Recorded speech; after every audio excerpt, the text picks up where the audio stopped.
Welcome to Anna's YouTube channel. നമ്മളിന്നേ വളരെ healthy ആയിട്ടുള്ള റെസിപ്പി ആയിട്ടാണ് വന്നിരിക്കുന്നത്.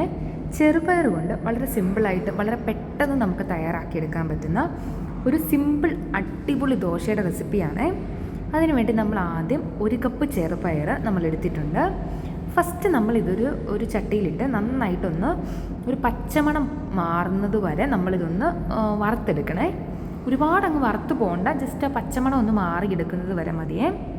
അപ്പോൾ എല്ലാവരും വീഡിയോ ഇഷ്ടപ്പെട്ടാൽ ലൈക്ക് ചെയ്യാനും ഷെയർ ചെയ്യാനും സബ്സ്ക്രൈബ് ചെയ്യാനും ഒന്നും മറക്കരുതേ.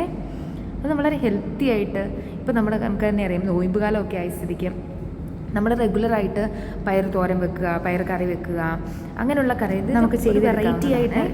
അപ്പോൾ അതേണ്ട നമ്മുടെ പയറിൻ്റെ ഏകദേശം ഒരു പച്ചമണം മാറി വരുന്നുണ്ട്. അപ്പോൾ നന്നായിട്ട് നമ്മളിതൊന്ന് ഇങ്ങനെ ഒന്ന് ചൂടാക്കിയെടുക്കണം. ഇങ്ങനെ നിങ്ങൾ ചെയ്ത് നോക്കിയിട്ട് ദോശ ഉണ്ടാക്കുമ്പോൾ അതിന് പ്രത്യേക ടേസ്റ്റാണ്. അപ്പോൾ ഏകദേശം ഒരു പച്ചമണമൊക്കെ മാറിയിട്ടുണ്ട്. ഇനി നമ്മൾ നന്നായിട്ടിത് നല്ല വെള്ളത്തിലിട്ട് നന്നായിട്ടിത് ഒരു അരമണിക്കൂർ വെക്കണേ, ഇതൊന്ന് കുതിർന്ന് വരാൻ വേണ്ടി. അങ്ങനെ അരമണിക്കൂർ കുതിർന്ന പയർ നമ്മൾ നന്നായിട്ട് കഴുകി വാരി നമ്മൾ മിക്സിയുടെ ജാറിലോട്ട് ഇടുവാണ്. നമുക്കിനി അത് നന്നായിട്ടൊന്ന് അരച്ചെടുക്കണം. അതിനുശേഷം നമ്മളിതിലേക്ക് 1 പച്ചമുളക്, ഈ ദോശയ്ക്ക് ഒരു പ്രത്യേക ടേസ്റ്റ് കിട്ടാൻ വേണ്ടിയാണ് 3 വെളുത്തുള്ളി, കുറച്ച് ഇഞ്ചി, ഒരു ചെറിയ കഷ്ണം ഇഞ്ചി ചെറുതായിട്ട് അരിഞ്ഞത്, ഒരു 3-4 കഷ്ണം ചെറിയ ഉള്ളി, പിന്നെ നമ്മൾ കുറച്ച് കറിവേപ്പിലയും കൂടി ഇടുന്നുണ്ട്. ഇത് നമ്മുടെ ആ ചെറുപയറിൻ്റെ തന്നെ ഇട്ട് ഉണ്ടാക്കാതെ കുറച്ച് ടേസ്റ്റിന് വേണ്ടിയാണ് ഇതൊക്കെ ആഡ് ചെയ്യുന്നത്. അതിനുശേഷം നമ്മൾ കുറച്ച് ഉപ്പും കൂടി നമ്മൾ ഇട്ട് കൊടുത്ത് നന്നായിട്ടിത് അരച്ചെടുത്തിട്ടുണ്ട്. ഒട്ടും പൊടിയൊന്നും ഇല്ലാതെ നല്ല ഫൈനായിട്ട് വേണം നമ്മളിത് അരച്ചെടുക്കാൻ. അപ്പോൾ നമ്മുടെ ചെറുപയർ നമ്മൾ ആദ്യം ചട്ടിയിലിട്ട് നന്നായിട്ടൊന്ന് ഒന്ന് പച്ചമണം മാറുന്നത് വരെ ഒന്ന് വറുത്തെടുത്തിരുന്നു. അതിനുശേഷം നമ്മൾ അതിലേക്ക് ഒരു അരമണിക്കൂർ വെള്ളത്തിലിട്ട് കുതിർന്ന ആ ചെറുപയറിലേക്ക് നമ്മുടെ കുറച്ച് ഇൻഗ്രീഡിയൻസും കൂടി ഇട്ട് നമ്മൾ ഉപ്പും കൂടി ഇട്ട് നന്നായിട്ടിത് അരച്ചെടുത്തിട്ടുണ്ട്. അപ്പോൾ നമ്മൾ ഒരു ദോശയ്ക്കൊക്കെ കോരി ഒഴുക്കുന്ന ഒരു കൺസിസ്റ്റൻസി തന്നെ നമുക്ക് വേണം. അപ്പോൾ അതിനുവേണ്ടി നമുക്ക് ആവശ്യത്തിന് വെള്ളം ഒഴിച്ച് നമുക്കിതൊന്ന് മിക്സ് ചെയ്തെടുക്കാവേ. നമ്മൾ ഓൾറെഡി ഉപ്പിട്ടാണ് നമ്മൾ അരച്ചെടുത്തത്.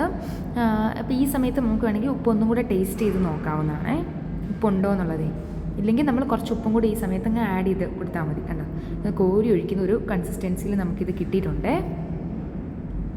രാവിലെയൊക്കെ ബ്രേക്ക്ഫാസ്റ്റിനൊക്കെ ആണെങ്കിൽ പെട്ടെന്ന് നമുക്ക് തയ്യാറാക്കിയെടുക്കാൻ പറ്റുന്ന ഒരു സിമ്പിളായിട്ടുള്ളൊരു ടേസ്റ്റി റെസിപ്പിയാണ്. അതിനുശേഷം നമ്മുടെ ഇത് നല്ല സെറ്റായിട്ടുണ്ട്. നമ്മൾ എണ്ണയോ നെയ്യോ എന്തെങ്കിലുമൊക്കെ നമ്മുടെ ദോശക്കലയിലേക്ക് നമ്മളൊന്ന് ഒഴിച്ചു കൊടുത്തിട്ട് നമ്മളിത് ഓരോ സ്പൂണായിട്ട് നമുക്ക് ചെറിയ കട്ടി കുറഞ്ഞ രീതിയിൽ നമുക്ക് ചുട്ടെടുക്കാവേ. അപ്പോൾ നമ്മുടെ ഹെൽത്തി ചെറുപയർ ദോശ വളരെ സിമ്പിൾ റെസിപ്പിയാണ്, എന്നാൽ വളരെ ഹെൽത്തി ആയിട്ടുള്ള റെസിപ്പിയാണ്. ചെറുപയറൊക്കെ നമ്മുടെ ഡെയിലി നമ്മൾ കുറച്ച് ഇൻടേക്ക് ചെയ്യുന്നതൊക്കെ വളരെ നല്ലതാണ്. അപ്പോൾ വീഡിയോ ഇഷ്ടപ്പെട്ടാൽ നിങ്ങൾ ലൈക്ക് ചെയ്യാനും ഷെയർ ചെയ്യാനും സബ്സ്ക്രൈബ് ചെയ്യാനും ഒന്നും മറന്നു പോകരുതേ. അപ്പോൾ അതിൻ്റെ ആ ചെറുപയറിൻ്റെ ആ കുത്തലൊന്നും ഇല്ലാതെ അതൊന്ന് വറുത്തൊക്കെ എടുത്ത് പിന്നെ ആ ഇഞ്ചിയും നമ്മുടെ വെളുത്തുള്ളിയും പച്ചമുളകിൻ്റെ എല്ലാത്തിൻ്റെയും ടേസ്റ്റും കൂടെ ആയപ്പോൾ സൂപ്പർ ടേസ്റ്റി ആയിട്ടുള്ള റെസിപ്പിയാണ്. അപ്പോൾ വീഡിയോ ഇഷ്ടപ്പെട്ടാൽ നിങ്ങളെല്ലാം ലൈക്ക് ചെയ്യാനും ഷെയർ ചെയ്യാനും സബ്സ്ക്രൈബ് ചെയ്യാനും മറക്കരുതേ. Thanks for watching Anna's YouTube channel.